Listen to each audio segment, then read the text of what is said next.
Bonsoir à toutes et à tous. Bonsoir Grégory. Bonsoir. Bienvenue dans ce grand débat en direct sur Canal C, Canal Zoom et Ma Télé. Dernière ligne droite avant le grand scrutin de ce dimanche 26 mai. Une triple élection. Pour quel parti allez-vous voter? On va vous aider à y voir plus clair en cette fin de campagne électorale. Et oui, ce soir on parle des compétences fédérales et on accueille autour de la table les 6 têtes de liste au niveau de la circonscription de Namur. C'est en quelque sorte le combat des titans namurois. Je vous les présente directement. Pierre-Yves Dupuis pour la liste Défi, Georges Gilquinet pour Écolo, Bonsoir. Eliane Tillieu pour le PS. Bonsoir de l'autre à tous. côté de la table, David Clarinval pour Bonsoir. l'OMR. À sa droite, Maxime Prévost pour le CDH. Et enfin, Thierry Warmous pour le PTB. Bonsoir à tous. Alors ce soir, nous allons parler entre autres emploi, pension, transition écologique et justice. Mais d'abord cette capsule explicative. Pour qui allez-vous voter? Comment fonctionne le Parlement fédéral? Et qui fait-on? Les explications dans cette séquence signée Mathieu Bonnier et Julien Pinera. Le 26 mai, vous voterez pour élire vos représentants à l'échelon fédéral, la Belgique étant organisée en différents niveaux de pouvoir.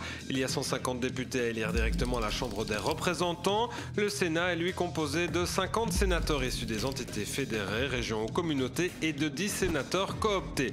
L'État fédéral est compétent pour tout ce qui concerne l'intérêt général de la nation, comme les finances, la justice, la sécurité sociale, la défense nationale, l'intérieur ou encore les affaires étrangères. Il y a 11 circonscriptions électorales en Belgique. Celles-ci coïncident désormais avec les limites des provinces, excepté pour l'arrondissement de Bruxelles-Capitale. Les sièges sont répartis entre ces circonscriptions en fonction des chiffres de la population, chiffres revus tous les 10 ans. 6 candidats représenteront la province namuroise au fédéral, 6 députés sur un total de 150. En Belgique, le vote est obligatoire. Il faut être âgé de 18 ans et domicilié dans une commune belge.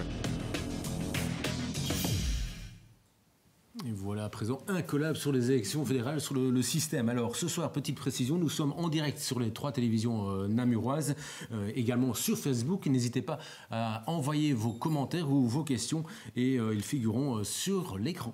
Voilà, merci Grégory. Allez, on entre à présent dans le cœur du débat avec notre premier thème, l'emploi.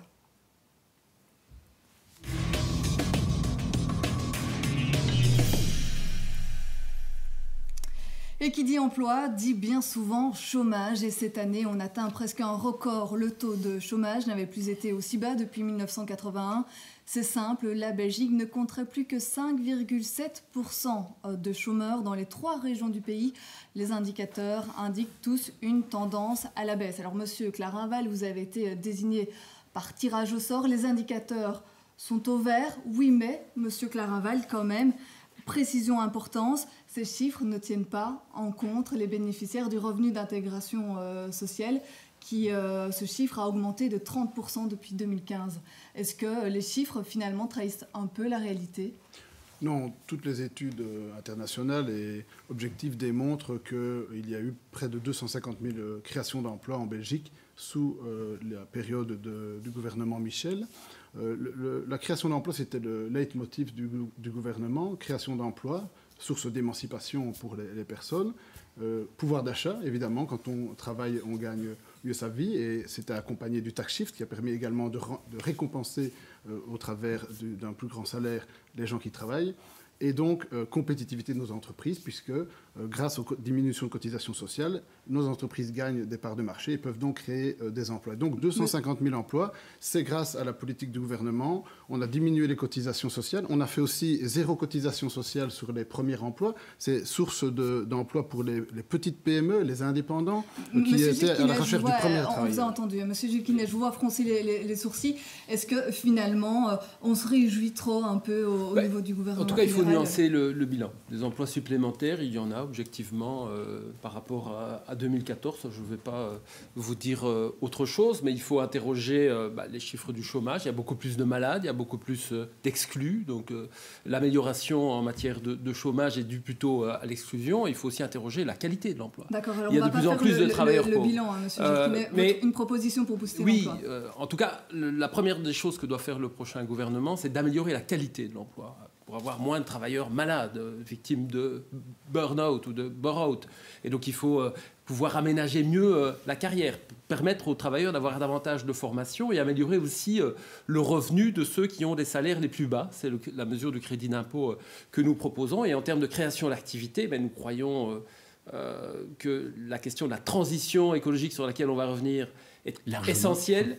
L'isolation des maisons, une économie plus circulaire, une agriculture plus locale, et tout ça va créer de l'emploi, mais de l'emploi qui devrait être davantage de qualité qu'il ne l'a été au cours des 5 dernières années, parce qu'il y a un vrai problème à ce niveau-là de mal-être des travailleurs. Du côté du Parti Socialiste, là aussi, quand vous entendez le maire dire job, job, job, vous n'êtes pas d'accord, on va peut-être pas aller dans le bilan, mais vos propositions justement pour booster l'emploi, améliorer.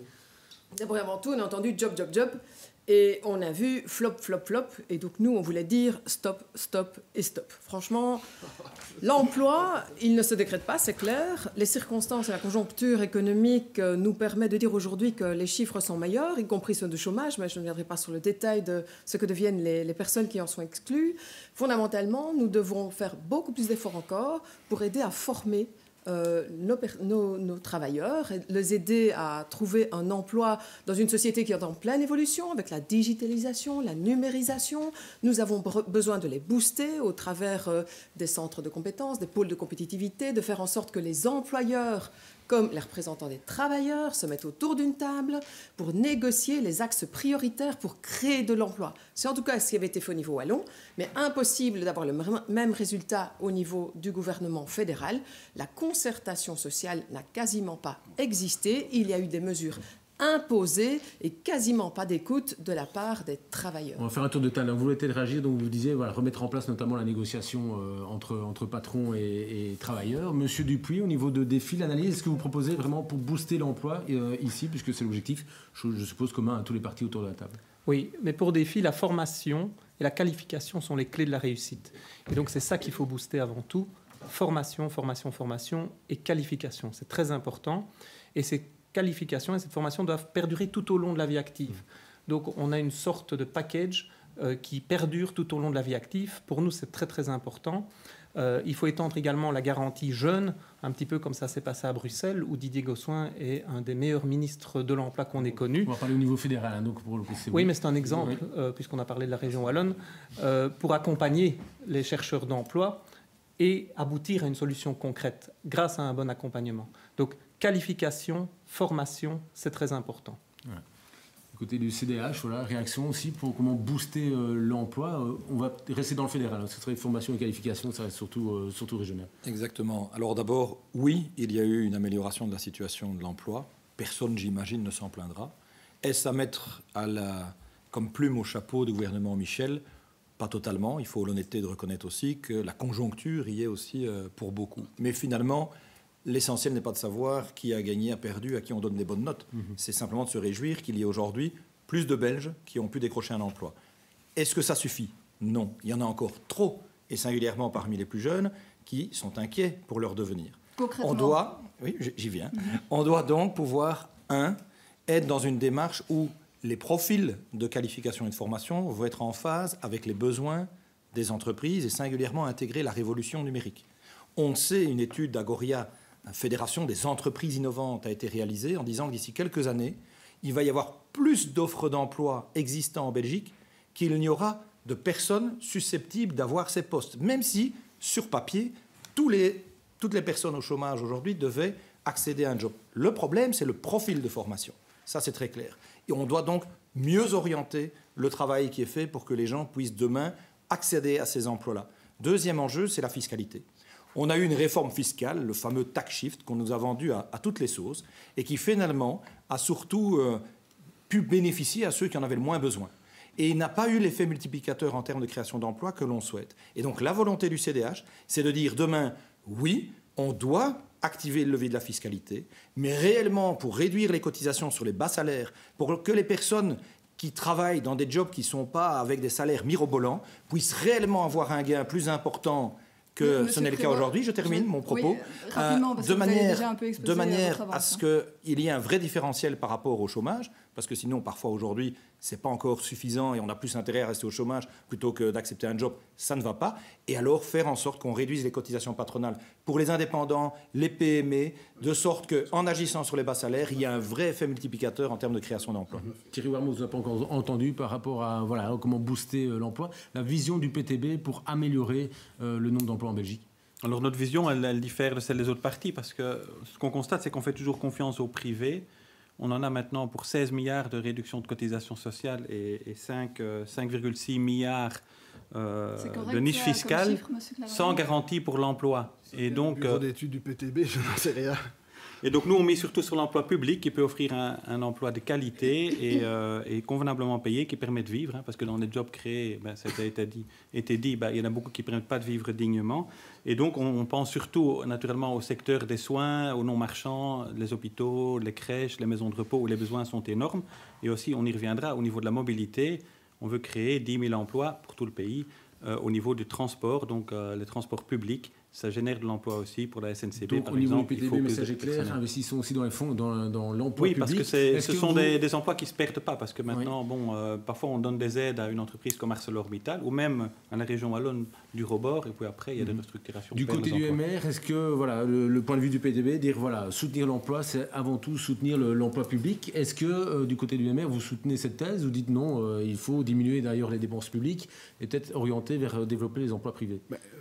Le tax shift a démontré que 75% des emplois créés ont été dans le privé, 20% dans le secteur de la santé, 20% dans le secteur de la santé et la différence dans le public. Donc il y a eu quelques emplois qui ont été créés dans le public et cela ne nous pose pas de problème. Mais c'est d'abord le moteur privé qui alimente les caisses de la Sécu. Et donc c'est important d'avoir quand même un secteur privé qui puisse créer de l'emploi. Mais il y a quand même 2-3 contre-vérités qui ont été dites ici. Par exemple, par rapport à la concertation sociale, je voudrais quand même dire à Mme Tidieu qu'il y a eu 2 accords interprofessionnels sur ces 5 années-ci, ce qui n'était pas le cas avant du temps de Di Rupo. Donc ne venez pas dire qu'il n'y a pas eu de concertation sociale. Il y a eu 2 accords interprofessionnels.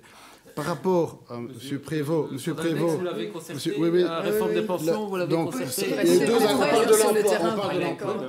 Deuxième chose, M. Prévost parle du tax shift. J'ai ici un article de Philippe Defeit, qui est quand même pas un économiste libéral. C'est un éminent fondateur du parti écolo, qui dit, et donc économiste, oui, namurois par ailleurs, oui, le pouvoir d'achat a augmenté sous Michel, et il dit 4%. Et donc, que ce soit clair, si même les écolos le reconnaissent, c'est quand même la preuve que ça existe. On va y revenir, on poursuit un peu ce débat et on avance si vous voulez, sinon on va faire tout sur place. Voilà, je suis désolée, on ne pourra pas tout dire. Voilà, on avance. Alors, avoir un emploi, c'est une chose. Avoir un emploi bien payé et qui permet de vivre dignement en est une autre. Faut-il, oui ou non, augmenter le salaire minimum qui est actuellement de 9,85 € de l'heure? Je me tourne vers vous, Thierry Warmos. Oui ou non, augmentation du salaire minimum? Bien entendu. Donc, on soutient à fond la campagne qui est en cours aujourd'hui par la FGTB, entre autres, de 14 € de l'heure comme salaire minimum. Ça nous paraît le minimum, effectivement, pour vivre dignement aujourd'hui. Fondamental, d'accord au PS. C'est fondamental. Et pour reprendre l'article que M. Claraval a parfaitement cité, ce qui explique Philippe Defeit dans le même article, c'est qu'il y a une augmentation globale, mais si on la voit répartie par catégorie de revenus, les plus bas revenus, ça augmente beaucoup moins. Et c'est sur cela qu'il faut travailler. Je connais les chiffres. Non, pas du tout. Plus grand pour les plus bas. Pour les plus bas revenus, il y a vraiment une difficulté. De 2%. Donc ce n'est pas vrai, monsieur. Écoutez, la non-campagne du MR. Donc pour les plus bas revenus, il y a vraiment aujourd'hui une difficulté de vivre, de subvenir à ses besoins de base. Alors il y a 2 leviers qu'on doit pouvoir activer. Le premier, c'est de sortir du carcan salarial qui a été imposé sans concertation sociale par le gouvernement aux travailleurs. Et 2, en termes de fiscalité, c'est pour ces travailleurs qui sont des indépendants, des acteurs du non-marchand, des femmes seules avec enfants, activer un crédit d'impôt qui peut améliorer leur salaire net sans toucher aux revenus de la sécurité sociale, qui est aussi importante pour assurer le paiement des pensions, des soins de santé. Ça, c'est notre mesure. Un crédit d'impôt, donc l'idée du côté écolo, c'est de dire, voilà, moins on gagne, plus on retouche un crédit. Y compris un impôt négatif, si on ne doit pas payer l'impôt parce qu'on a des enfants à charge, on a un remboursement qui permet vraiment de lutter contre la pauvreté. Parce que un des chiffres que j'ai retenu de ces 5 ans, c'est 6%. 6%, c'est l'augmentation du taux de pauvreté chez les femmes et chez les enfants Et ça, c'est particulièrement inquiétant. Et nous voulons corriger ça dès le début de la prochaine législature. Alors, monsieur, est-ce que la pauvreté, la lutte contre la pauvreté, est-ce que ça passe pour vous par une augmentation du salaire minimum? Oui, je pense que c'est indispensable, mais aussi ce que je voulais dire, puisque je vais pouvoir en parler, c'est une proposition que DFI met sur la table, c'est la proposition du service citoyen, puisqu'il n'y a plus de service militaire, donc on pourrait créer un service citoyen sur base de volontariat, surtout concernant les jeunes de 18 à 25 ans. Monsieur Dipé, vous l'avez votre idée, mais là on revenait par rapport au salaire minimum. Ça fait partie. Peut-être rappeler pour les spectateurs, je pense que salaire minimum 14 €, c'est plus ou moins 1100 € net par mois, c'est ça? 1115 €. Voilà, quand on parle en salaire brut, c'est un peu difficile, mais voilà. Je pense qu'il y a consensus ici autour de la table pour dire qu'il faut augmenter le salaire minimum. Brièvement, mais très brièvement, parce qu'on arrive déjà à la fin de ce thème sur l'emploi, faut-il réduire ou non le temps de travail? Quelles sont vos propositions en la matière? On commence peut-être du côté du CDH. Très brièvement, 30 secondes chacun sur cette mesure. Peut-on réduire le temps de travail? Oui, nonobstant le fait que sur le débat précédent, il y a des choses à dire, le CDH veut aussi augmenter le taux horaire. Maintenant, le mettre à 14 € comme c'est proposé par le PTB ou le PS, ou encore Écolo, c'est tout bonnement impayable. Ce sont des milliards en coûts directs qu'on va devoir alors rechercher dans une autre poche. Donc c'est un jeu de dupes et je veux quitter cette petite surenchère du slogan de qui va payer plus que l'autre. Donc oui, il faut augmenter, mais on doit aussi surtout augmenter le montant des allocations sociales minimales. C'est ce que demandent d'ailleurs les réseaux de lutte contre la pauvreté. Et sur la question de la réduction du temps de travail, nous ne sommes pas favorables aux mesures d'Écolo et du PTB et du PS visant à dire de manière linéaire, on met tout le monde à 30 heures... Attendez, M. Gilles-Quinet. Oui, il n'y a pas de problème. On a bien lu vos programmes. Et vous êtes d'ailleurs champion chez Écolo ces derniers jours pour faire croire que des propositions ne s'y trouvent pas. Oui, mais vous êtes le champion pour caricaturer nos propos. M. Gilles-Quinet, je ne vous ai pas interrompu tout à l'heure. Je voudrais juste pouvoir exprimer... Non, je voudrais juste pouvoir exprimer mon idée. Donc, sinon, je dis on est à la mesure du CDH que je connais. Mais très honnêtement, dire à nos concitoyens aujourd'hui, vous allez travailler demain 30 heures ou 32 heures semaine, tout en continuant à être payé 38 heures, ça ne tient pas la route. C'est un mensonge. Parce qu'on a déjà aujourd'hui, dans un pays où on a un coût de la main-d'œuvre qui est bien plus élevé que partout ailleurs en Europe, un coût énergétique extraordinaire, est-ce que vous croyez vraiment que les entreprises vont venir investir chez nous en leur disant « Venez les petits filles, vous payerez 5 jours des gens qui vont en travailler que 4 ». Votre position est claire. Je ne vais pas vous interrompre, sinon vous n'aurez plus le temps de parler pour après. Vous attaquez ici Écolo et PS par rapport à cette mesure-là. Du côté, voilà, le PS d'abord, honneur aux dames, et puis après vous pourrez réagir, n'hésitez pas. Bien volontiers, parce que la politique, c'est une question de choix. Nous voulons un salaire minimum à 14 €. Et si nous le voulons, on trouve les moyens de le faire. C'est juste une question de choix politique. C'est la même chose pour la réduction du temps de travail. L'histoire va dans ce sens. Nous travaillons au début du siècle beaucoup plus d'heures que les 38 heures d'aujourd'hui. En 1889, il avait fallu introduire une loi pour empêcher le travail des enfants de moins de 12 ans. Donc il est clair que le progrès social n'a jamais empêché l'économie de tourner. Mais concrètement, comme Maxime Prévost dit que le PS, Écolo et PTB essaient de diminuer le travail sans perdre de salaire, c'est infaisable. Aujourd'hui, que c'est l'évolution avec la digitalisation, le progrès fait qu'il y a moins de charges de travail. C'est naturellement l'homme qui essaye toujours d'avoir moins de charges. 2, tout le monde veut mieux concilier sa vie professionnelle et sa vie familiale. Réduction du temps de travail du côté du PS. Il y a trop de personnes aujourd'hui sur le carreau et nous devons répartir la charge de travail. Mais laissez-moi aussi expliquer pourquoi le Parti socialiste, la réduction du temps de travail est nécessaire aujourd'hui. Cela va dans le sens de l'histoire. Sans perdre de salaire.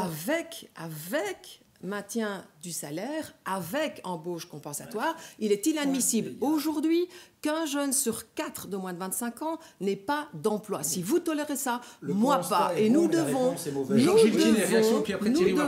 répartir mieux le temps de travail. Je réagissais à Maxime Prévost, et mes excuses Maxime, par rapport à la caricature qu'il fait de notre proposition. Nous proposons une diminution du temps de travail, mais sur base volontaire, parce que on peut parler de ce qui s'est passé dans les années 20. Nous rencontrons des employeurs qui ont envie de poser ce choix avec leurs travailleurs pour améliorer justement la qualité de l'emploi, aussi une certaine productivité, et pouvoir le faire avec une aide des pouvoirs publics et qui est légitime dès lors que s'il y a partage du temps de travail, il y a création d'emplois, possibilité pour des jeunes qui aujourd'hui sont sans emploi d'accéder à l'emploi. Donc c'est une réduction concertée au sein de l'entreprise. Concertée, sur base volontaire et avec un financement et un maintien du salaire jusqu'à un certain niveau de salaire, ce qui me semble logique. Et puis il faut aussi des formules individuelles de partage du temps de travail. Par exemple, le plan Tandem pour les travailleurs de plus de 55 ans qui veulent diminuer leur temps de travail et être remplacés partiellement par des jeunes. Ce sont des formules qui sont vraiment importantes, comme les formules de crédit temps, dans lesquelles les 2 derniers gouvernements fédéraux ont coupé de façon sauvage. Et ça ne permet pas une conciliation vie professionnelle, vie familiale, ce qui génère beaucoup de problèmes. D'abord peut-être Monsieur Warmouth, parce qu'on est obligé d'avancer. Je suis désolée, il ne nous a pas encore entendu. Et pourtant, vous, c'est une de vos mesures phares au PTB. Vous voulez réduire le temps de travail et faire du nouveau temps plein, un 30 heures semaine. Mais quand vous entendez autour de la table dire que c'est impossible, qu'est-ce que vous répondez, par exemple?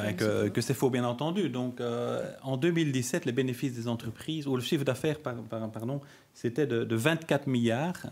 Il y a eu, rien que l'entreprise KBC a fait 2,6 milliards de bénéfices en 2017, augmentation de 5% des bénéfices des entreprises.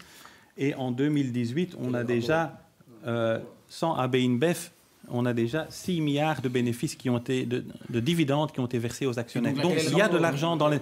Le rapport, c'est qu'il y a de l'argent dans les entreprises, que les travailleurs, leur part dans le PIB est de moins en moins et que les actionnaires prennent de plus en plus. Et donc la réduction du temps de travail. Bien sûr, puisque nous sommes pour le maintien du salaire. Et donc, un autre point, c'est que la productivité en Belgique a augmenté. Elle a augmenté de 6% entre 2012 et 2016.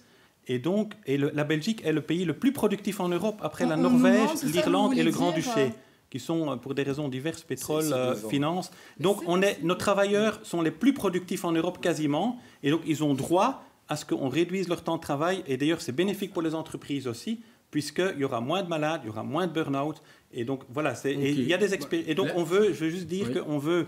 D'abord, c'est au secteur public à montrer l'exemple. Il y a des exemples comme en Suède, à Göteborg, dans les maisons de repos et dans les services publics.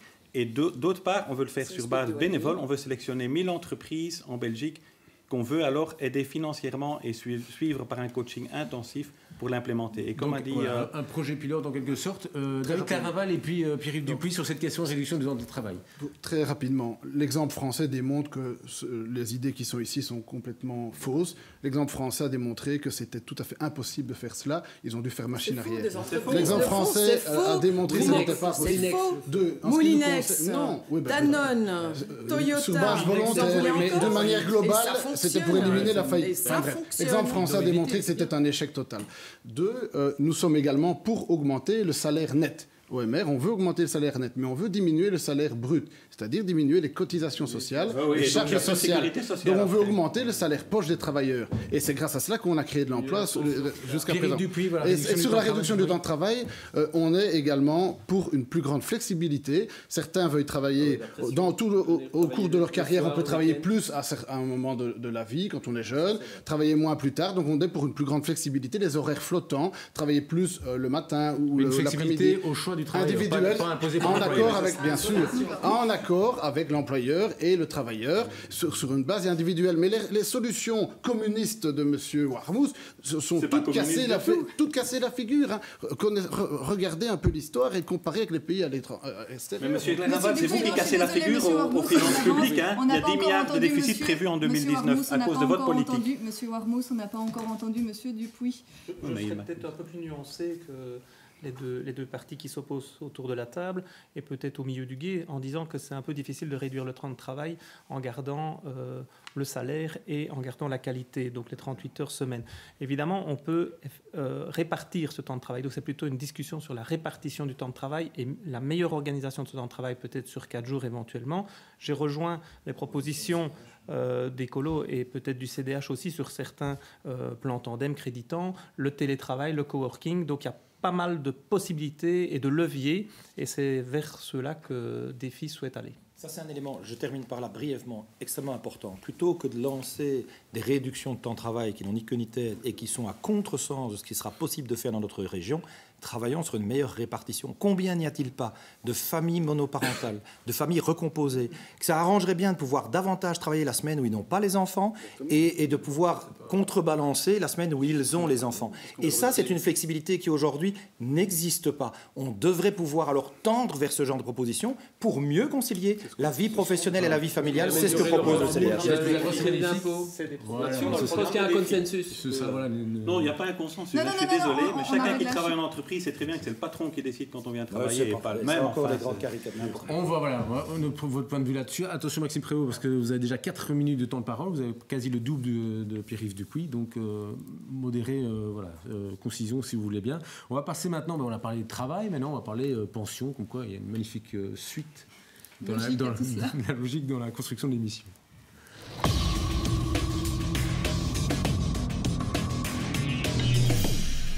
Nous vivons de plus en plus longtemps. L'âge légal de la retraite est passé de 65 à 67 ans, une mesure qui sera qui sera progressive en 2030, on en reparlera. Alors quant à nos aînés, ils disent avoir de plus en plus de mal à boucler leur fin de mois. Exemple avec Marie-Paul, elle a 74 ans, elle est très active dans diverses associations namuroises pour les seniors. On regarde ce reportage de Mathieu Bonnier et Thomas Matelard.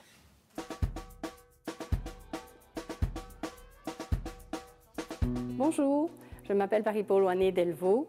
J'habite dans l'entité de Gembloux et je suis grand maître de la confrérie des couteliers de Gembloux, vice-présidente à l'Office du tourisme, et je m'occupe d'autres associations dans l'entité de Gembloux.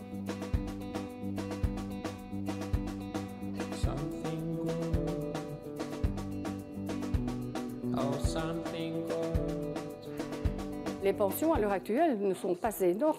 Il faut dire que nous avons travaillé pendant de nombreuses années et la pension que nous avons à l'heure actuelle ne suffit pas pour nos besoins journaliers. Il s'avère pour des seniors qu'ils sont très difficiles d'arriver au bout du mois.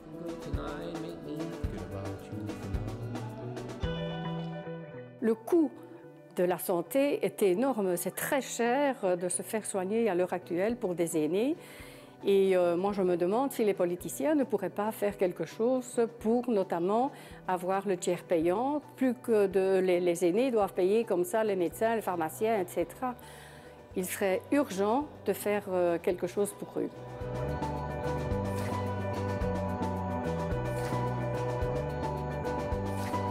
Que feriez-vous à notre place si vous aviez une petite pension? Réfléchissez aux aînés, aux seniors, etc. Merci. Voilà, une interpellation très précise par rapport au montant des pensions. Pierre-Yves Dupuy, c'est un peu en déficit de temps de parole, on va commencer par vous.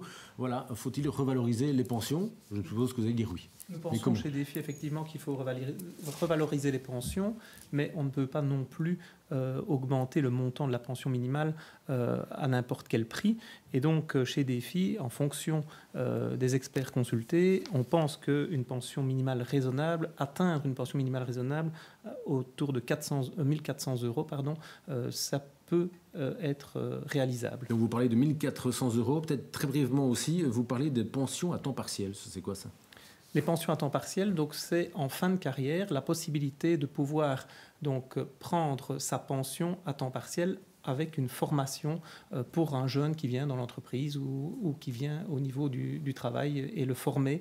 Et à ce moment-là, l'aîné pourrait prendre une partie de sa pension à temps partiel. Donc c'est aussi une des propositions de Défi afin de pouvoir renouveler les travailleurs et permettre un travail écolé quelque part. 1400 euros du côté de Défi, du côté d'écolo, brièvement. Oui, on vise 1500 euros parce que la pension, notamment chez les femmes, est trop basse, la pension minimale. Et notre modèle de société n'est pas un modèle où après sa carrière, on doit continuer à travailler ou dépendre de la solidarité familiale pour continuer à vivre correctement, dignement ou aller en maison de repos. 1500 euros, c'est quasi le prix d'une maison de repos. Mais il y a peut-être d'autres mesures à activer. Cette dame parlait des soins. Il faut que les remboursements en termes de maladies chroniques dont sont souvent victimes les aînés soient mieux pris en charge par la sécurité sociale. On en reparlera plus tard, par le maximum facturé. Mais dans une société digne, il faut trouver une solution par un financement alternatif plutôt que par une diminution des droits des pensionnés pour que chacun puisse vivre dignement. Ça, c'est vraiment un objectif essentiel pour la prochaine législature. On va continuer le petit tour de table sur cette question, vraiment très brièvement. Yann Thibier. Nous sommes très clairs, c'est 1 500 euros net de pension par mois pour une carrière complète. Il est évident qu'aujourd'hui, beaucoup de personnes ne touchent pas ce montant. Et quand on prend de l'âge, on a des besoins spécifiques et des besoins liés à l'évolution de l'état de santé. On sait que l'espérance de vie augmente. C'est d'ailleurs un grand défi, celui de la démographie et la prise en charge de nos aînés. Mais malheureusement, l'espérance de vie en bonne santé, elle plafonne autour de 63 ans. Donc il faut vraiment se rendre compte que les besoins des personnes aujourd'hui pensionnées augmentent avec l'âge et notamment en coût de soins de santé. Donc 1500 € du côté du PS, M. Clarinval, pour l'OMR. Mais nous sommes pour tendre vers une pension à 1500 € aussi. Il faut tendre, c'est d'ailleurs ce que nous avons fait. Le gouvernement a relevé 6 fois la pension minimale au cours de cette législature et a notamment permis de rattraper pour les indépendants le niveau de pension minimale des salariés. Donc il a fait un effort considérable pour faire augmenter les pensions. Ça n'est pas suffisant. Je suis d'accord avec Éliane Tillieu. Il faut tendre vers 1500 €, mais cela nécessite un peu de temps pour pouvoir phaser cela dans le temps. Mais sur le principe, nous partageons l'objectif. Monsieur Prévost. Donc, comme vous m'avez fait remarquer que j'avais un peu d'avance, je vais faire les deux questions en une, comme ça, ce sera plus bref. Nous pensons au CDH qu'il faut remettre à plat la réforme des pensions. On a tout pris à l'envers en augmentant l'âge à 67 ans, alors qu'en parallèle, on n'a rien réglé au niveau de la pénibilité des métiers, qu'on a supprimé le bonus pension, qu'on a affaibli la position des femmes, et singulièrement celles qui ont travaillé à temps partiel, comme c'est le cas d'une série de générations, à l'époque où les femmes ne travaillaient pas. Ça ne va pas. Donc oui, au niveau du montant, le CDH préconise de mettre tout en œuvre pour atteindre ce seuil des 1500 €, mais il faut rebattre les cartes. On est contre la dernière lubie de De Wever qui viserait en quelque sorte à indexer automatiquement l'âge de départ à la pension en disant comme on va vivre plus longtemps, on va faire 67, 68, 69, 70 ans. Non, ce n'est pas acceptable pour le CDH.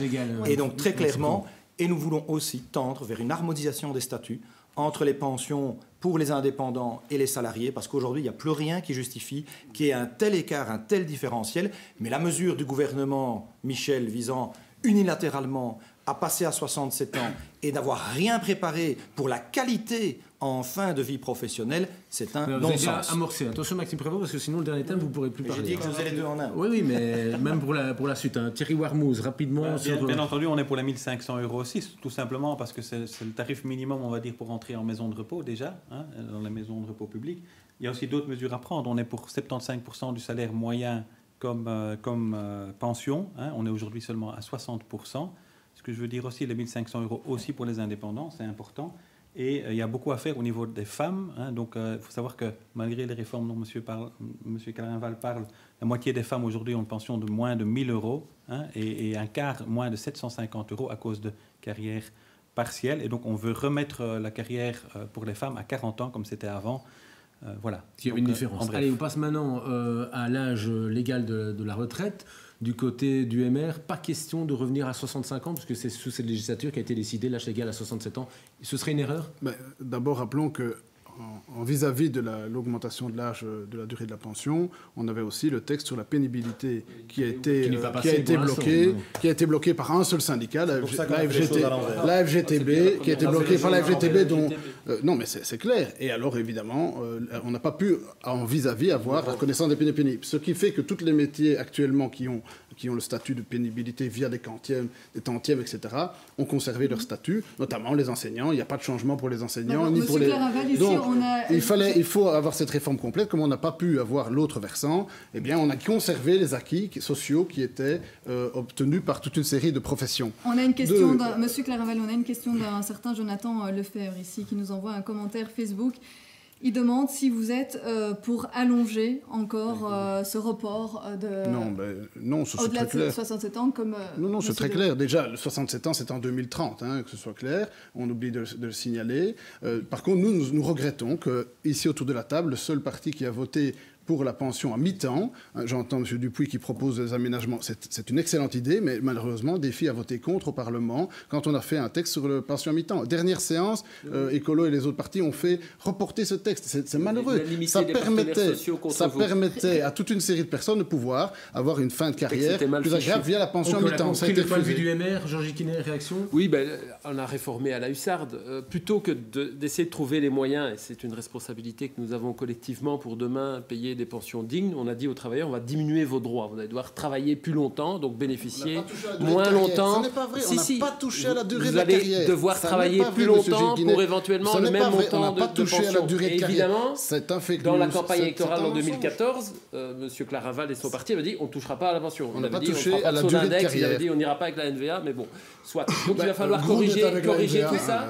Pour clarifier, s'il vous plaît, Il va la falloir position corriger d'écolo, tout ça. Jean Giquinet, pour que ce soit clair Donc, par rapport soit à on- la question de base, s'il vous plaît, 65 ans, 67 ans. 65 ans. Au niveau des colos, vous dites 65 ans, 65 ans. sauf si on trouve une solution pour les métiers pénibles. Mais allez, il faut une enveloppe budgétaire suffisante. Les métiers pénibles, c'est quoi? C'est une institutrice maternelle. Est-ce qu'elle va rester jusqu'à 67 ans avec des enfants qui crient devoir se pencher? Quelqu'un qui travaille à pause? Tout le secteur de la construction? Toutes ces personnes qui ont des métiers difficiles avec une charge psychologique et une charge psychique ou physique très forte doivent pouvoir partir plus tôt. Chaque année travailler dans ce cadre-là doit pouvoir compter davantage dans le calcul de leur droit de carrière. Mais si on met un budget ridicule, ce qui était proposé par le gouvernement, et qu'on le donne aux partenaires sociaux pour dire débrouillez-vous avec ça, ils disent mais on ne trouve pas de solution. Donc, il faut dégager des moyens, il faut dégager des moyens, et ça vous arrangeait assez bien en fait qu'il n'y ait pas d'accord des partenaires sociaux. Là vous avez dit c'est scandaleux, monsieur. La concertation sociale ne fonctionne pas, mais pour d'autres choses vous avez décidé tout ça. On va mettre en avant s'il vous plaît une qualité féminine. Liane Tillieu restait très calme, donc voilà, je vous donne la parole, n'hésitez pas. 67 ans pour le PS, comme tout le PTB, je pense, et après Thierry Warmoz interviendra. Il faut redescendre à 65 ans. On tente de rester très calme, effectivement. Je pense qu'on peut parler des textes aussi déposés au Parlement. Le PS a déposé un texte demandant de revenir à l'âge légal à 65 ans en termes de pension. Ce texte a été rejeté par le CDH et le MR. Donc ainsi, les positions sont très claires. Comme je le disais tout à l'heure, 64 ans, 63, un peu plus de 63 ans, c'est l'âge moyen dans lequel on reste en bonne santé. Donc ça veut dire que de 63 ans à 67 ans, c'est 4 années où, en moyenne, on n'est plus dans un état de santé pour pouvoir supporter une charge de travail. Et donc, la conséquence, c'est qu'au lieu d'alimenter les caisses parce que justement nous cherchons à renflouer notre système de pension, la réalité, c'est que tous ces travailleurs, à partir de 63 ans, sont des travailleurs qui vont coûter en termes de congé de maladie, en termes d'absentéisme au travail. Et donc, la solution, elle n'est pas là. La solution, il faut la chercher ailleurs. Et fondamentalement, à partir de 64 ans, les personnes nécessiteraient bien de pouvoir bénéficier d'une pension bien méritée et de laisser la place à des jeunes. On le disait tout à l'heure, un jeune de moins de 25 ans sur 4 est au chômage, n'a pas d'emploi. Ce n'est pas ce type d'avenir qu'on peut lui promettre. Par contre, ayons ensemble des solutions pour interagir, à la fois revenir à un âge légal à 65 ans, comme l'a fait le Canada. Justin Trudeau avait une pension au Canada à 67 ans. Ils sont revenus à 65. En France, c'est 62 ans. Donc, on voit bien qu'il y a un mouvement pour permettre à chacun de partir plus tôt. On a compris, et à l'inverse, permettre à plus de personnes de trouver l'emploi. Voilà, je dois vous couper.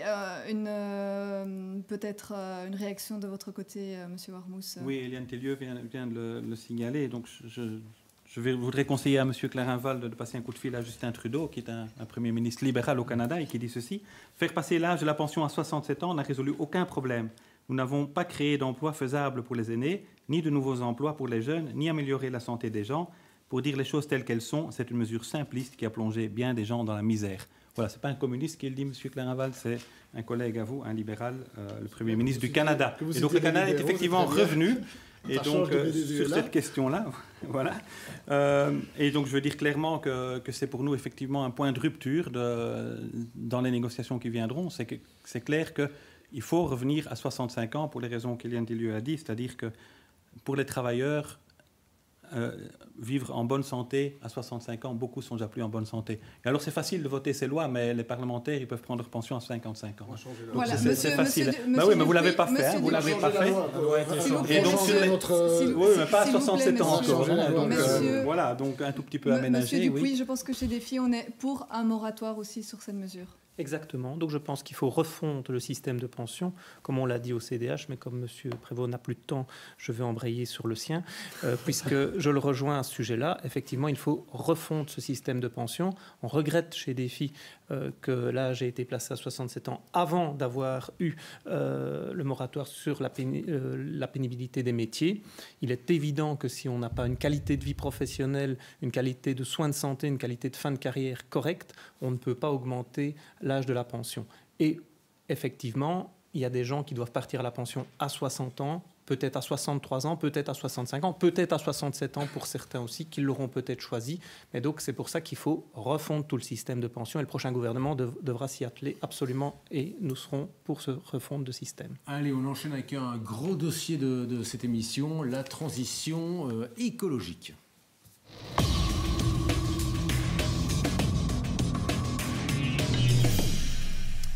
La Belgique a signé les accords de Paris qui visent à réduire les émissions, des émissions de gaz à effet de serre pour limiter le réchauffement climatique en dessous de 2 degrés, voire 1,5 idéalement par rapport au niveau pré-industriel. Et pour l'instant, la Belgique, on peut le dire, a raté ses objectifs climatiques. Oui, concrètement, la Belgique doit avoir diminué ses émissions de gaz à effet de serre de 35% pour 2030 par rapport à l'année 2005.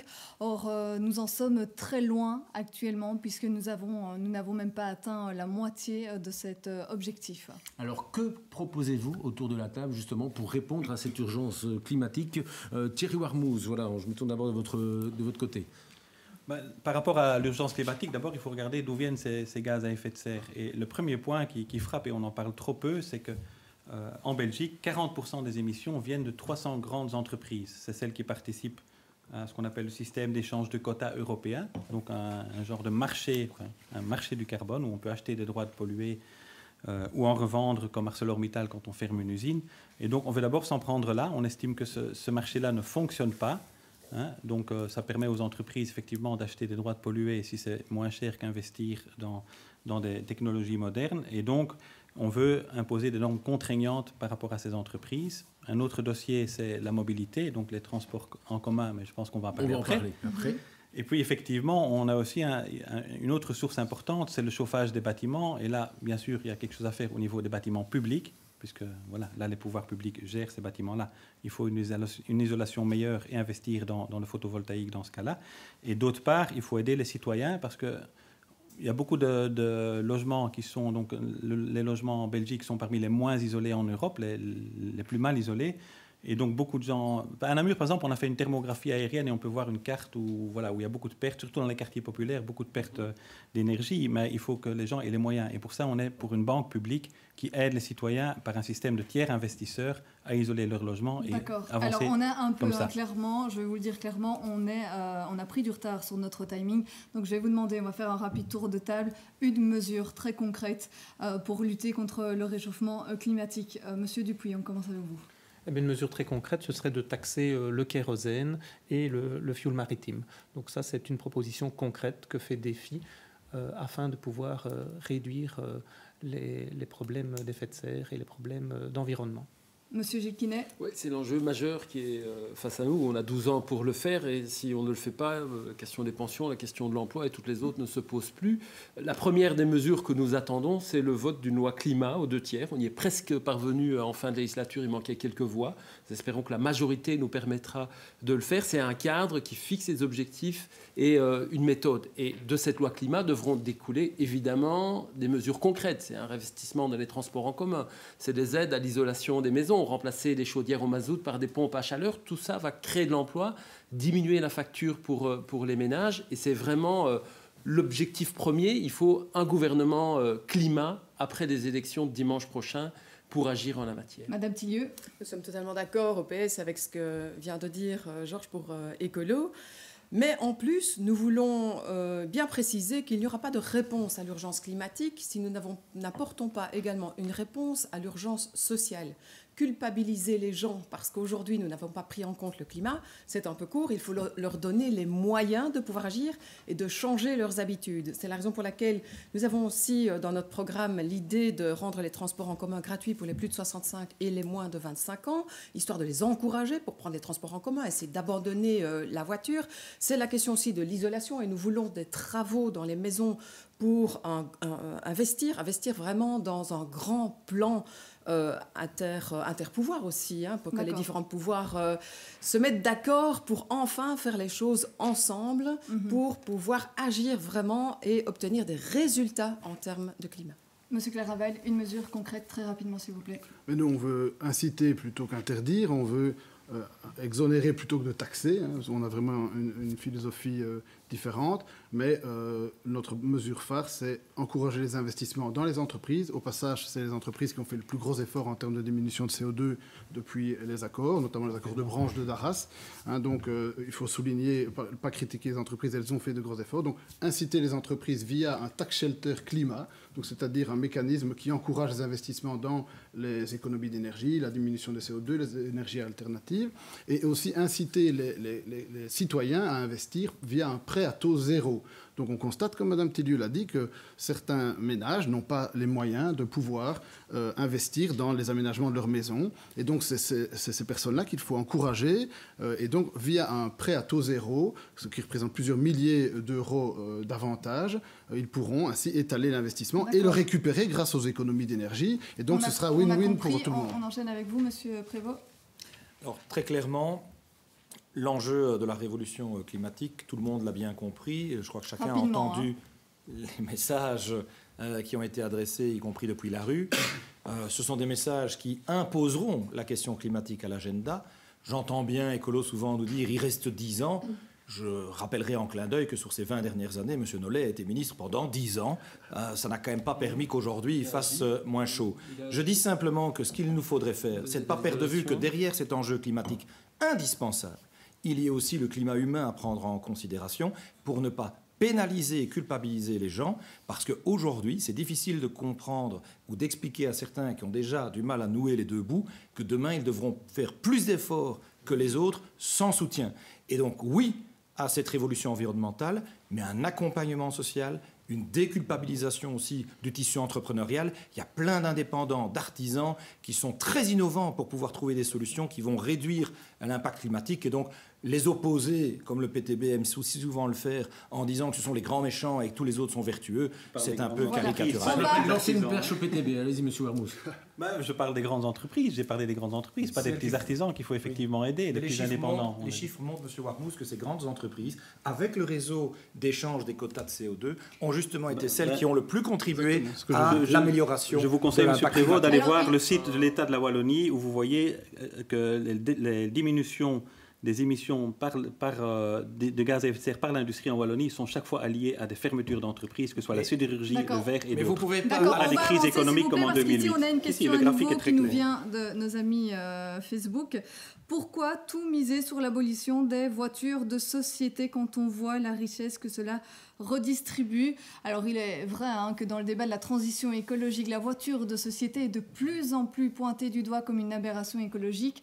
Fin 2017, on cotait plus de 465 000 voitures salaires en Belgique, soit une augmentation de 4,5% par rapport à l'année précédente.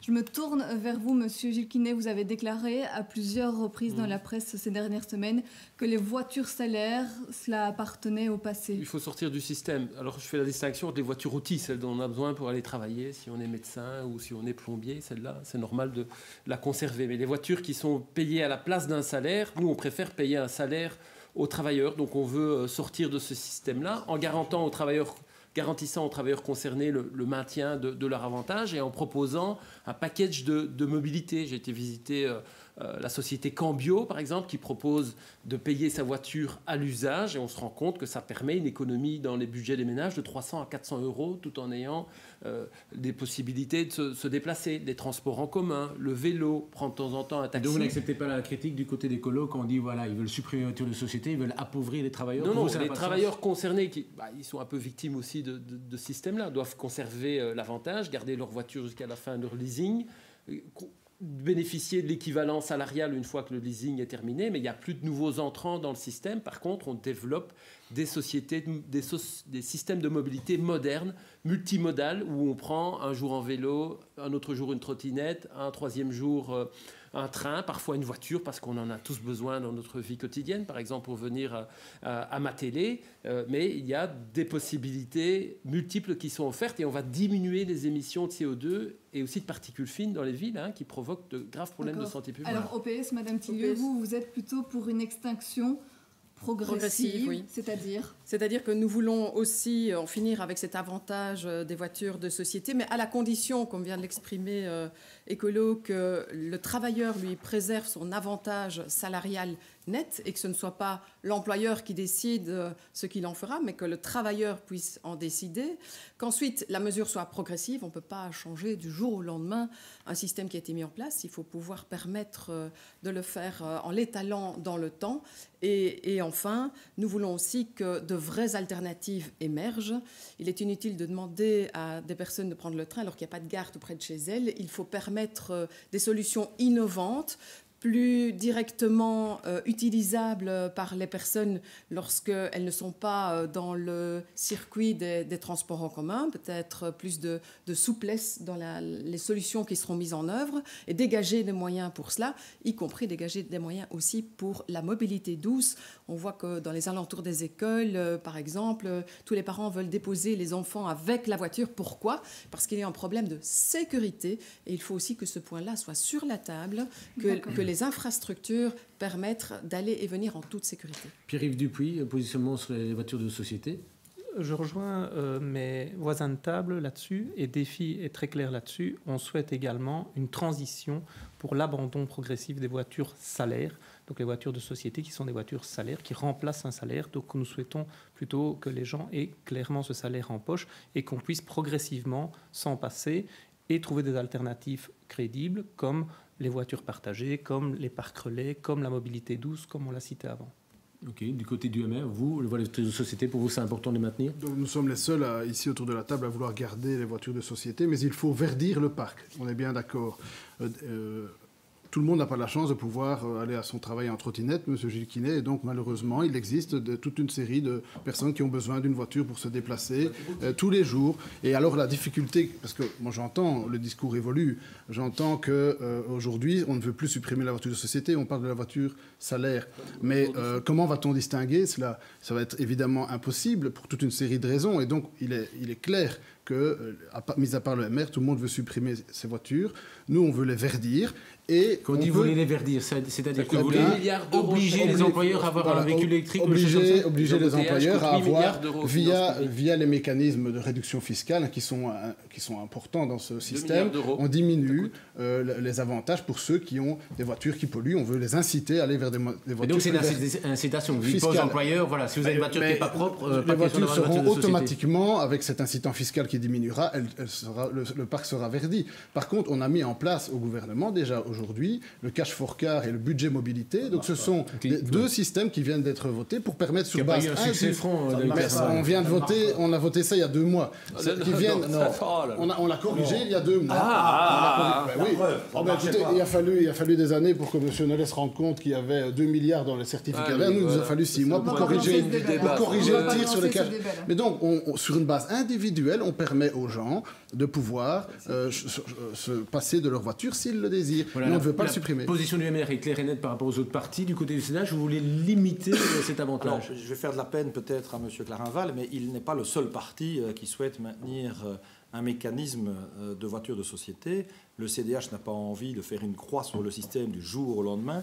On est dans une démarche où, par contre, l'avantage fiscal, pour nous, c'est la différence avec le MR, ne pourrait subsister que à la condition que le parc automobile concerné soit effectivement un parc qui ne pollue pas. Donc là, obligation. Alors, et à côté de ça, ce que nous souhaitons, c'est surtout, et si on est ici autour de cette table, c'est parce qu'on veut défendre, en tout cas moi c'est mon optique aussi, comme tête de liste à la Chambre, défendre les intérêts de notre province de Namur. Quand on voit ailleurs, dans cette province, le nombre de communes, le nombre de villages qui sont dépourvus de la moindre ligne de bus, de la moindre ligne de train, l'objectif avant tout Plutôt que d'utiliser cet argent pour des améliorations fiscales liées aux alentours de la voiture de société, injectons-les dans le transport public. Le gouvernement Michel a fait 3 milliards d'économies cumulées pour le groupe SNCB.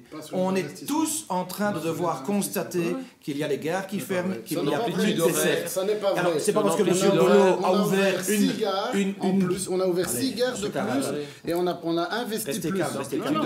Je ne peux pas laisser passer un mensonge. Allez, soyons clairs, c'est pas un mensonge. C'est pas parce que M. Belot a trouvé l'artifice d'ouvrir 6 petites gares que ça exonère le gouvernement fédéral de sa responsabilité coupable dans les découpes économiques qui ont été faites par rapport au train. Le train, le bus, très clairement, ça doit être une priorité dans l'intérêt aussi des habitants de notre belle province de Namur. Thierry Warmouz. Je voudrais dire à M. Prévost qu'attendez-vous, parce que bon, la mobilité, c'est pas que la SNCB. Au niveau du TEC, je pense que c'est la responsabilité du CDH au niveau du gouvernement wallon. On n'a pas vu d'augmentation d'offres. S'il n'y a pas de bus dans les villages, c'est aussi la responsabilité du CDH. Votre centre d'études est mal informé parce que tous les crédits destinés aux bus ont tous explosé, augmenté. Et on vient même vous venez de dire vous-même que plein de villages n'ont pas de bus. Donc il faut d'abord une alternative. Il semblait que c'était un débat fédéral, ceci dit, mais il n'y a pas de problème. Je ne dis pas interrompu, j'ai attendu mon tour. Parce que là, j'imagine celui qui doit jouer avec le chrono, il va faire comme ça. Voilà, juste sur les voitures de société, effectivement, on est pour... en général, ça se fait sur 4-5 ans, c'est du leasing, donc pour que 2023, etc., plus ou moins ce système soit abandonné. On est pour le transformer en un budget mobilité et on est pour rendre obligatoire aussi le remboursement du trajet SNCB ou TEC. Domicile-travail par l'employeur. Aujourd'hui, 60% seulement des travailleurs y ont droit et on veut que ce soit 100% pour qu'il y ait une alternative. Et puis, il faut une meilleure offre. Une réaction, M. Warmouz, concernant un commentaire ici de Karine Wilmar qui dit « Quand toutes les régions seront correctement desservies, alors on pourra parler de gratuité pour tous. » Est-ce que ce n'est pas mettre un peu la charrue avant les bœufs ? Je pense qu'il y a deux choses. D'abord, dans les grandes villes, les transports en commun sont plus élaborés. Même si à Namur, après 9h30, on n'en a plus non plus. Donc, on n'arrête pas de taper sur ce clou-là aussi. Je pense qu'il faut les deux. Il faut la gratuité, il faut que ce soit accessible. Et pour nous, la mobilité est un droit. Et d'autre part, effectivement, il faut une bien meilleure offre. Et donc, ça passe par effectivement une bien meilleure desserte, des horaires cadencés pour des bus aussi. Je ne vais pas dire qu'il y a jusque dans chaque village, mais il y a des taxibus, etc. Il y a d'autres systèmes qui sont possibles. On ne va pas faire un débat régional ni communal, parce que vous allez lancer mais restons dans le mais bon, voilà, on parle mobilité, c'est un tout. Non. Du tout. Faut-il, on va enchaîner avec un autre sujet lié à la transition écologique, faut-il retarder la sortie du nucléaire prévue en 2025 ? Du côté flamand, la NVA défend une prolongation de 10 ans des 2 centrales nucléaires les plus récentes du pays. Côté francophone, c'est clair, il faut sortir du nucléaire en 2025. Votre position autour de la table écolo ? Très rapidement. Oui, la NVA est vraiment un problème sur la question du climat, sur la question des droits humains et sur la question du nucléaire. C'est un parti qui est pour moi infréquentable et je voudrais que M. Claraval soit clair sur sa volonté de continuer ou pas avec la NVA. Il faut sortir le plus rapidement du nucléaire pour donner un signal très clair à ceux qui ont envie d'investir dans autre chose. L'efficacité énergétique, les énergies renouvelables. Les centrales nucléaires qu'on voit derrière vous, elles ont 40 ans. Imaginez vos voitures il y a 40 ans au niveau technologique. C'est une technologie du passé et qui connaît de plus en plus de pannes graves. On est en train de sortir du nucléaire par le chaos. Donc la question, très brièvement, 2025, c'est inscrit dans une loi, on doit sortir du nucléaire. Donc il faut respecter le timing et beaucoup de centrales ont été éteintes en même temps et ça n'a pas créé de chaos énergétique. Mais je voudrais qu'on le fasse de façon plus organisée et donner aussi un signal à ceux qui veulent investir et créer de l'emploi dans le renouvelable qu'ils peuvent le faire d'une façon stable, ce que la ministre Marguem et le gouvernement ne sont pas parvenus à faire malheureusement, et on le regrette. David Claraval, sur le nucléaire. La ministre Marguem a investi comme personne d'autre avant elle, certainement pas les ministres écolos, dans l'éolien en mer du Nord. On va être un des 3 pays les plus en pointe avec un parc d'éolien en mer du Nord le plus ambitieux. Donc, voilà. Alors nous, la loi est claire, on la connaît, 2025, les centrales nucléaires seront éteintes. On a mis en place un comité de monitoring qui va évaluer si cette date est tenable, parce que n'oublions pas que sur le plan CO2, les centrales nucléaires n'émettent pas de CO2, donc Est-ce que sur ce plan-là, ça ne pose pas problème? Sur le plan de la sécurité d'approvisionnement, soyons attentifs à ne pas avoir de pénurie. Vous êtes en train de dire pour 2025, il faut analyser. Imaginons la NVA, l'opposition qui fait une sortie en disant il faut... Ce n'est pas la NVA qui dit par exemple voilà, il faudrait prolonger de 10 ans les centrales nucléaires. C'est clair, c'est net du côté de la NVA. C'est pas la NVA qui va décider, c'est le comité de monitoring. Ce sont des experts. Ce sont des experts qui vont dire attention, il y a peut-être un problème de calendrier. Et donc à ce moment-là, on verra. Mais moi, je ne suis pas un fétichiste. La loi existe, c'est 2025. Mais si le comité nous dit que pour des raisons de prix, pour des raisons de CO2 ou pour des raisons de sécurité d'approvisionnement, il faut prolonger 2 centrales de 10 ans, moi, ça ne me pose pas de problème. Donc vous écouterez les experts, et même si la NVA dit nous, on est pour 10 ans, vous dites... non, la loi est claire. On n'est pas fétichiste. On n'est pas fétichiste. Monsieur Dupuis, vous réagissez comment à oui, sauf si... Je n'ai pas l'impression que le gouvernement actuel a bien entendu les écoliers dans la rue et les experts qui sont penchés sur la loi climat qui a été déposée et que Défi a soutenue au niveau du fédéral, puisque c'est de ça qu'on parle, la loi climat qui a été élaborée par des scientifiques, des experts, des universitaires. Et donc, à un moment donné, il faut arrêter de reculer. À un moment donné, ça doit être une priorité absolue. Pour Défi, c'est une priorité absolue pour le prochain gouvernement. Et Défi soutiendra cette sortie du nucléaire en 2025 et mettra les moyens qu'il faut pour y arriver. Effectivement, dans les énergies renouvelables, en proposant tout ce qu'il y a comme incitant pour soutenir ces énergies renouvelables. Et comme c'est une priorité, il faut écouter les experts, il faut écouter la rue, il faut écouter les climatologues qui disent maintenant il faut sortir du nucléaire. Sinon, on aura des étudiants dans la rue jusqu'en 2025. Monsieur Clarinval, il n'y a pas de souci, mais il faudra quand même à un moment donné... Pas CO2, monsieur Dupuis. Donc, en faisant ça, vous augmentez les émissions. C'est tout à fait contradictoire avec le climat. Non, il faudra écouter les gens. À un moment donné, il faut sortir du nucléaire. Pas le CO2 avec le nucléaire. Oui, mais je vous parle de la loi climat. Mais je l'ai voté, moi. Oui, et comment ça se fait qu'elle n'est pas passée alors, monsieur Clarinval? Parce que les Flamands ne l'ont pas voté. Vous verrez, oui, mais il faut un gouvernement... Les Flamands représentent 2/3 de ce pays et parfois ils ont leur moitié. Pourquoi? Parce que vous étiez au gouvernement minoritaire. Mais non, le MR a voté la loi climat. Tous les francophones, même le PTB, tout le monde a voté. Donc il faudra plus de représentativité des francophones au gouvernement fédéral. Plus de gros, effectivement, tous les francophones ont voté forcément pour cette loi climat. Faut-il régionaliser le nucléaire? Donc c'est une boutade. Eliane Tillieu, s'il vous plaît. Nous voulons également la fermeture de ces vieilles centrales nucléaires qui comportent des risques de radiation, tant pour les habitants, les riverains, mais aussi pour les travailleurs et globalement pour l'environnement. Nous voulons des mesures fortes. Nous voulons prendre exemple sur ce qu'a fait l'Allemagne. L'Allemagne a décidé en 2011 déjà de sortir du nucléaire. Ils avaient estimé à 22% leurs besoins en énergie renouvelable à ce moment-là. Aujourd'hui, ils en sont à 36% de production d'électricité sur la base d'énergie renouvelable. Ils se sont fixés des objectifs ambitieux et ils les atteignent. Et donc la Belgique doit faire pareil, se fixer des objectifs ambitieux et produire via des énergies alternatives, dont les éoliennes. Effectivement, les efforts ont été faits, mais il faut poursuivre, il faut continuer. Voilà, réaction aussi, on dit voilà, en Allemagne, voilà, ça s'était remplacé par des centrales au charbon. C'est en train de diminuer. C'est une étape nécessaire. Ils font des efforts et passer de 22 à 36% d'énergie renouvelable, c'est un effort incommensurable que nous n'avons pas su faire en Belgique, il faut l'admettre. Donc il faut aller de l'avant. Voilà. Qui n'a-t-on pas encore entendu sur le Monsieur Warmouth. Ben voilà, si je ne me trompe pas, la loi pour la sortie du nucléaire, elle date de 2003. Donc ça fait 15 ans qu'en fait on a perdu du temps. Et voilà, pourquoi est-ce qu'on n'en est pas au niveau de l'Allemagne, au niveau du renouvelable? Parce qu'on mise de nouveau sur le privé seulement. Et bien sûr, c'est plus facile pour Electrabel et Luminus de faire du bénéfice avec des entreprises avec des centrales qui sont déjà amorties. Et donc nous, on est pour qu'il y ait une société publique d'énergie qui investisse massivement dans le renouvelable pour avancer beaucoup plus vite, parce qu'on doit avancer beaucoup plus vite au niveau du renouvelable. Et ça se passe comme ça, entre autres en Allemagne, avec des sociétés publiques et des sociétés communales qui produisent de l'énergie verte et bon marché pour leurs citoyens. D'accord, Maxime Prévost, justement, on termine le tour de table avec vous avec une question qui vient de Cédric Barbieux. Une question claire, comment produire l'électricité si tout le monde se met du jour au lendemain à consommer cette électricité en masse? Il serait intéressant de connaître votre avis sur ce sujet. Alors d'abord, je salue Cédric, qui n'est pas un inconnu sur la place namuroise. En l'occurrence... En tout cas, il nous écoute. Mais on est très heureux, je lui mets mes amitiés. Plus sérieusement, il faut éviter de diaboliser le nucléaire. Le nucléaire est une énergie sûre, c'est une énergie qui est aujourd'hui la moins coûteuse et la moins polluante. Elle n'a pas que des défauts.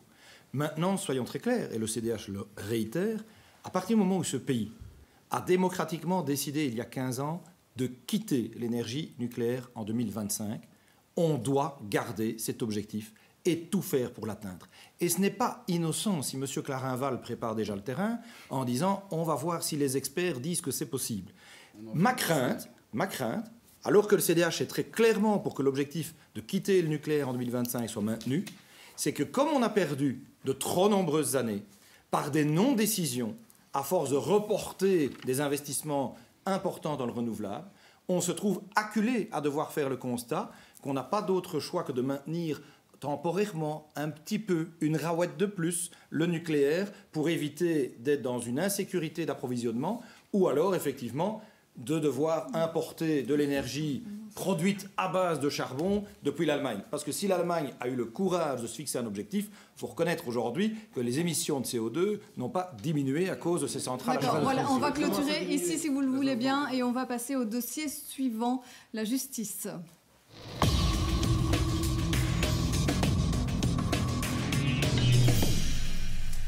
Oui, alors on a beaucoup parlé du monde judiciaire sous cette législature. Il y a eu même des mouvements de grève. Il y a aussi l'état du palais de justice de Namur qui a suscité beaucoup de réactions, beaucoup d'émoi.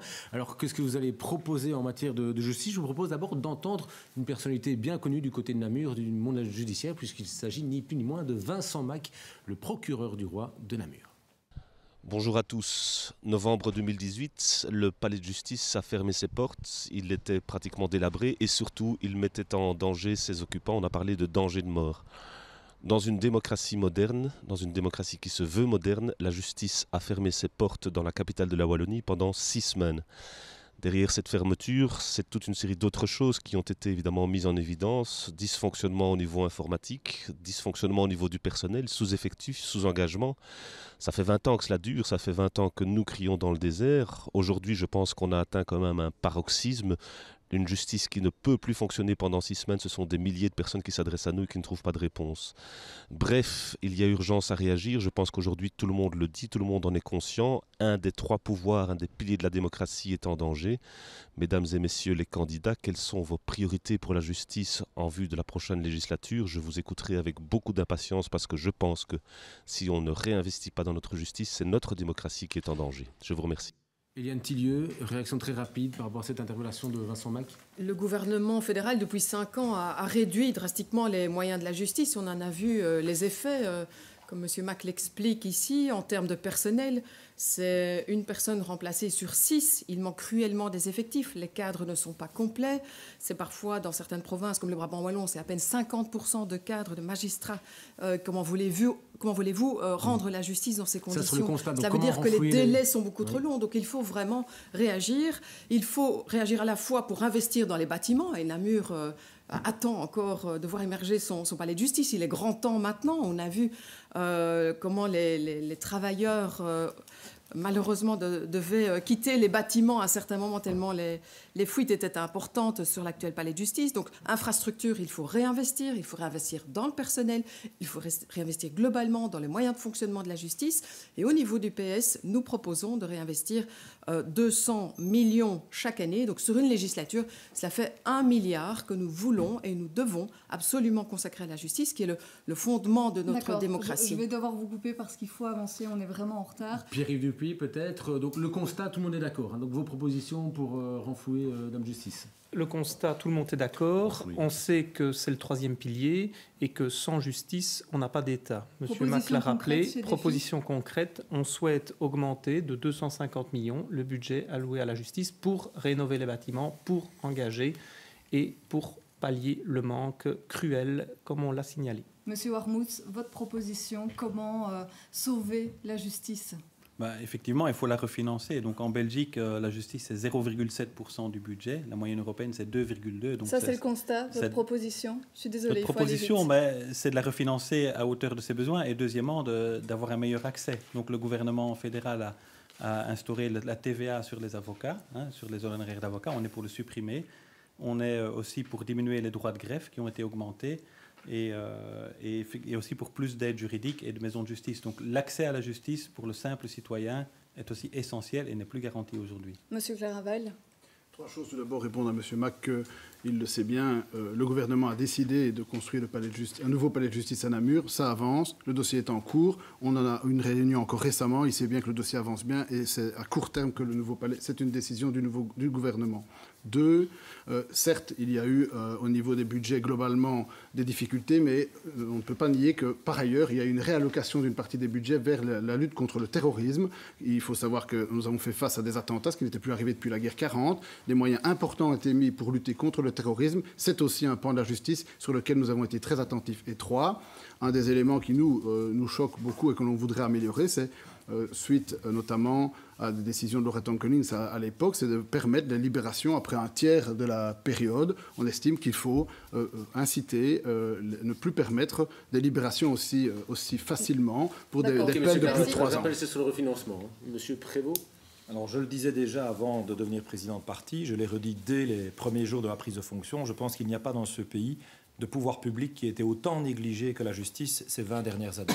Et donc le CDH fera du refinancement de la justice une condition de participation gouvernementale, c'est très clair. On préconise au minimum, hors des investissements en bâtiment, 1,5 milliard sur la législature pour pouvoir se concentrer sur la mise à niveau informatique qui est complètement féodale et effectivement le personnel supplémentaire, parce que ce n'est pas normal qu'il faille des années avant que justice soit rendue. Et un mot quand même aussi sur une politique qui est liée, dont on parle trop peu, la politique pénitentiaire. Outre le fait que ça reste une très mauvaise idée d'aller construire une nouvelle prison au fin fond de Vresse-sur-Semois, on est en tout cas dans un débat. On est dans un débat. Attends, je vais juste terminer. Namur dans la province de Namur. Bien sûr, et j'en suis bien conscient, mais ce n'est pas pour autant que Vresse est la meilleure des idées en la circonstance. Vous ne connaissez pas le dossier. Vous ne connaissez pas le dossier. Je vais juste terminer ma phrase. Je vais juste terminer ma phrase rapidement, je vais 10 secondes. En disant que investir la politique pénitentiaire, c'est indispensable pour ne pas qu'il y ait, comme aujourd'hui, 50% de récidives, des gens qui sortent de prison dans un pire état que quand ils y sont arrivés, y compris en matière de radicalisme. Voilà, Georges Kiné. D'accord sur ce dernier point avec Maxime. On est face à un problème démocratique majeur. Hein. Le plus haut gradé de la justice a parlé d'État voyou. La situation est vraiment dramatique. Alors, 3 priorités. La première, c'est l'informatisation de la justice, parce qu'aujourd'hui, on est toujours à l'ère du papier avec des logiciels de 2004 qui viennent d'être installés, du Moyen-Âge. Et si on le fait, on va pouvoir réaliser des économies structurelles. Deuxième priorité, c'est la lutte contre les violences à l'égard des femmes.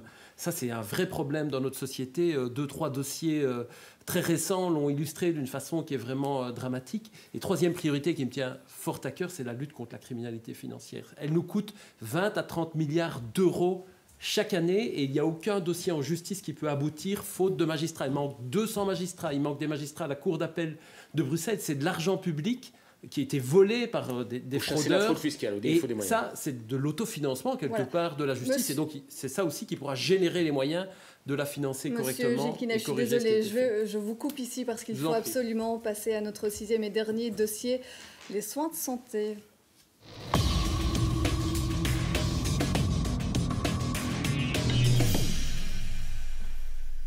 Et voilà, c'est une constatation, le manque de plus en plus de médecins généralistes. On en parle dans notre province, la situation est différente d'une région à l'autre, mais en Wallonie, c'est plus d'une commune sur 2 qui est en situation de pénurie. Ce sont les zones rurales les plus touchées. Alors comment enrayer cette pénurie très concrètement?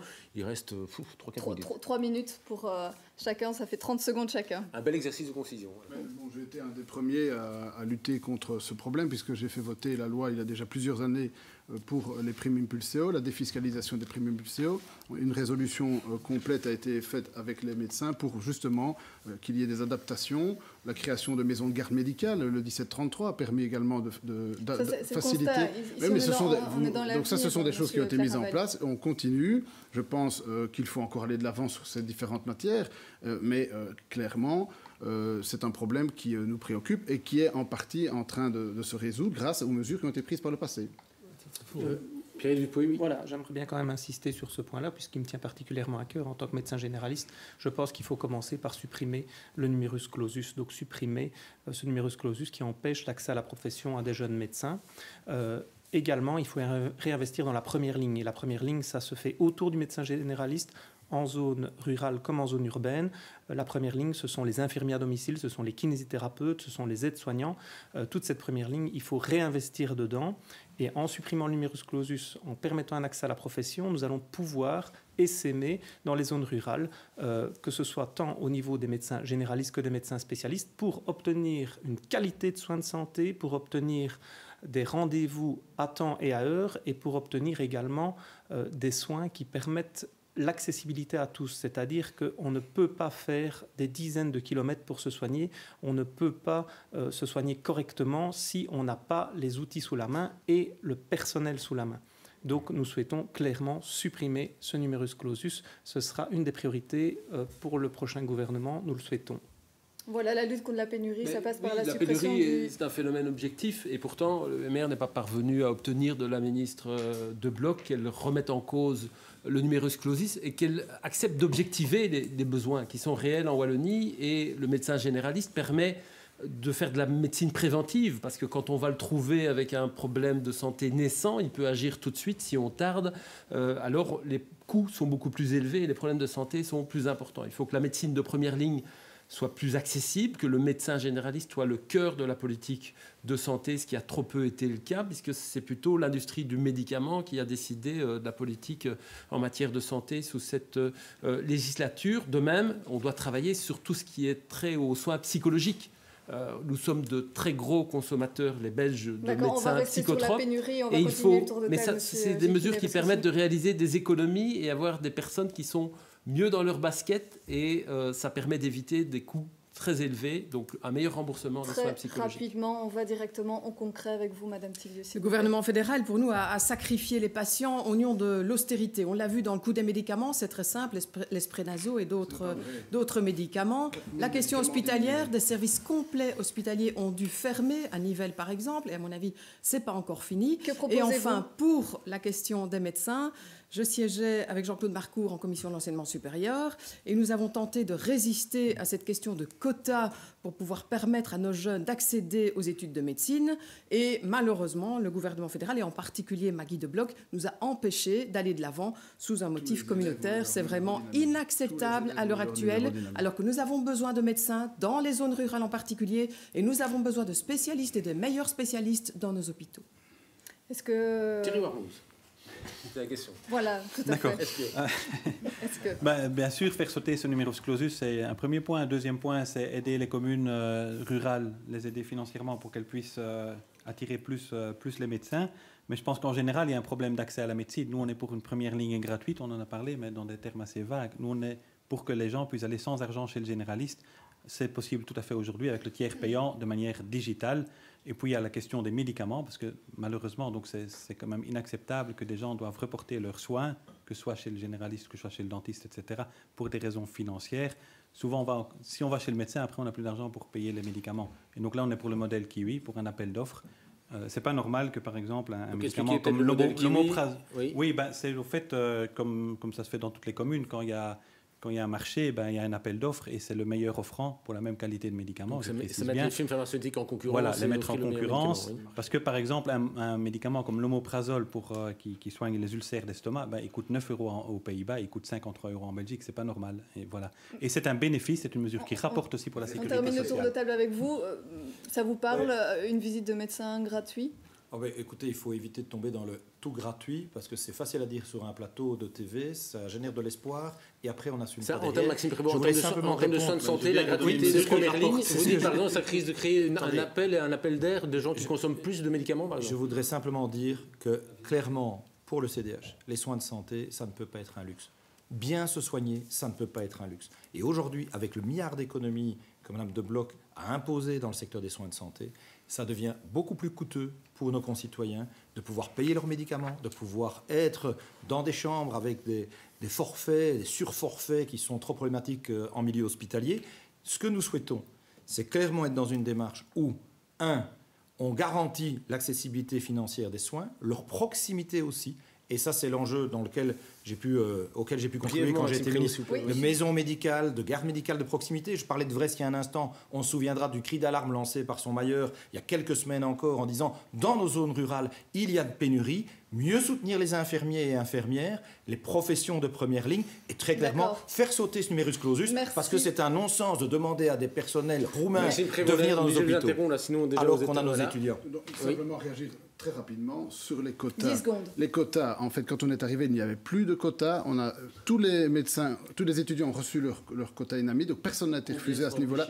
Donc ça n'est pas la vérité. 2, les médicaments, 1500 médicaments ont vu leur prix diminuer, sauf les sprénazos pour des raisons spécifiques. Parce qu'une autre solution... Non, voilà, aucun on n'a avait augmenté. dit 10 secondes, je suis sur les désolée, économies, il y a 3 milliards en plus de dépenses dans les soins de santé. 3 milliards en plus. On arrive, s'il vous plaît, on arrive à la fin de ce débat qui a été très très dense et on va tout de suite passer à vos cartes blanches.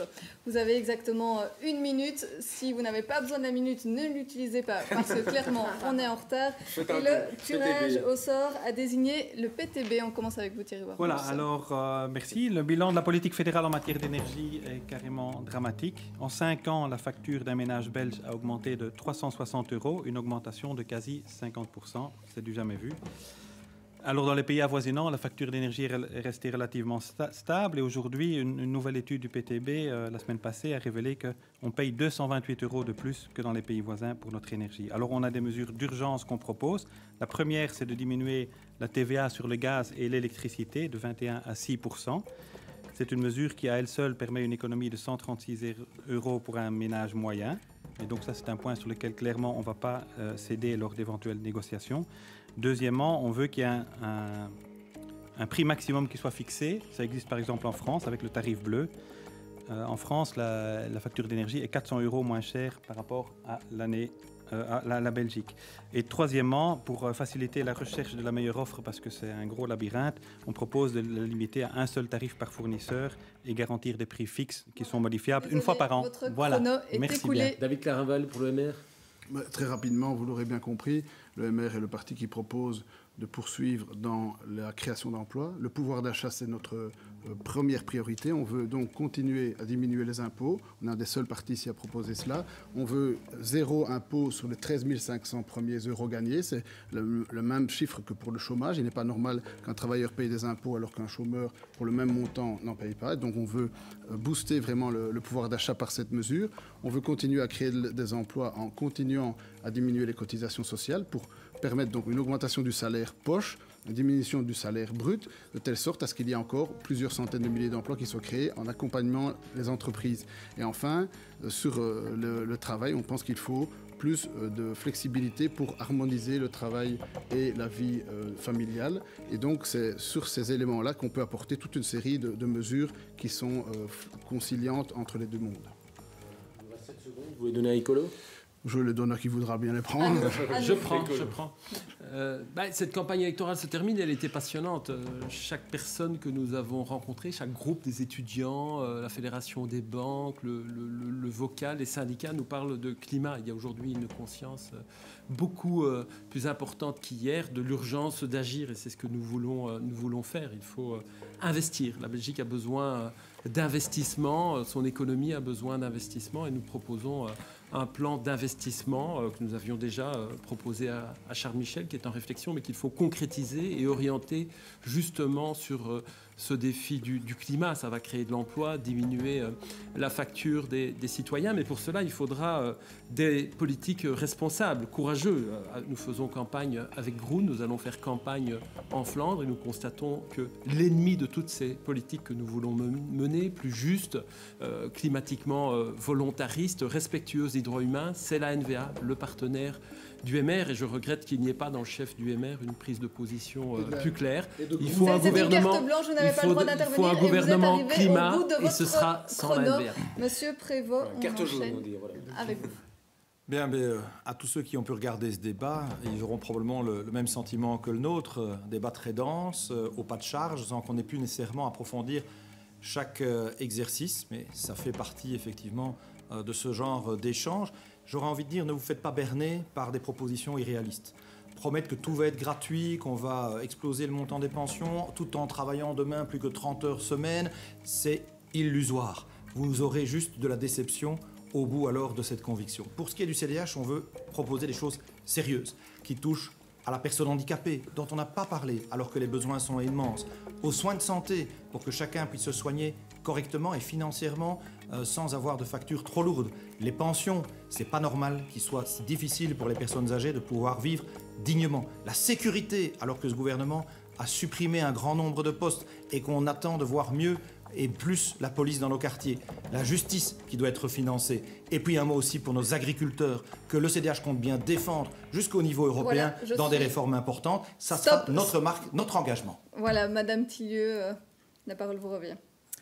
Je souhaite apporter une réponse à tous ceux qui nous regardent et qui ont manifesté dans la rue, que ce soit les jeunes pour le climat, que ce soit les gilets jaunes qui ont montré leur révolte face à la difficulté de vivre et au coût de la vie.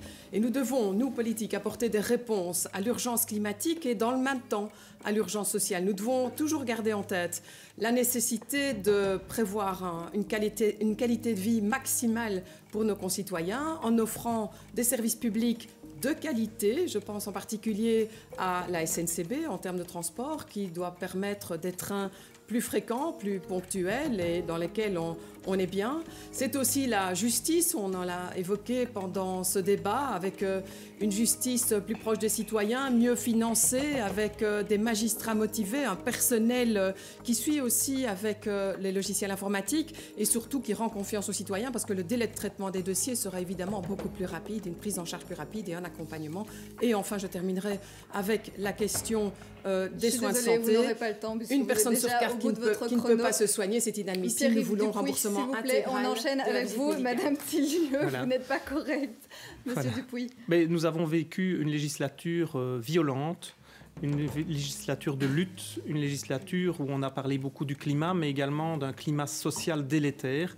Et tous les citoyens belges en ont souffert, en particulier les plus précarisés, en particulier les partenaires sociaux qui n'ont pas été écoutés à leur juste valeur. Alors, Défi se caractérise par la fidélité à ses principes, en particulier par l'intransigeance du respect des droits humains, de l'égalité entre les hommes et les femmes, et également d'une justice sociale, d'une justice fiscale, d'une justice climatique, d'une justice climatoire, d'une justice économique. Dans tous ces domaines, Défi se promet d'être l'artisan de l'équilibre entre ceux qui agitent les peurs et ceux qui promettent les lendemains chantants et gratuits. Nous serons la formation qui permet de relancer l'économie, protéger les plus précarisés et respecter les droits de chacun. Ça, c'est le projet de Défi et nous serons pour ça un juste milieu. Voilà, merci Monsieur Dupuy, merci à tous pour ce débat riche et intense. Alors nous ne pouvions pas accueillir autour de la table tous les partis qui se présentent aux élections de dimanche. On va rapidement les citer: le Parti populaire, le Vlaams Belang, Dire Animal Nation, la droite Agir, mais aussi les listes de Stex et le collectif citoyen. Oui, nous vous proposons juste d'ailleurs après ce débat de partir à la découverte de ces deux derniers jeunes partis, à savoir le collectif citoyen et la liste des Stex, pour un face à la presse. Restez avec nous, cette soirée politique n'est pas terminée. Très belle soirée à tous. Belle soirée à tous, au revoir.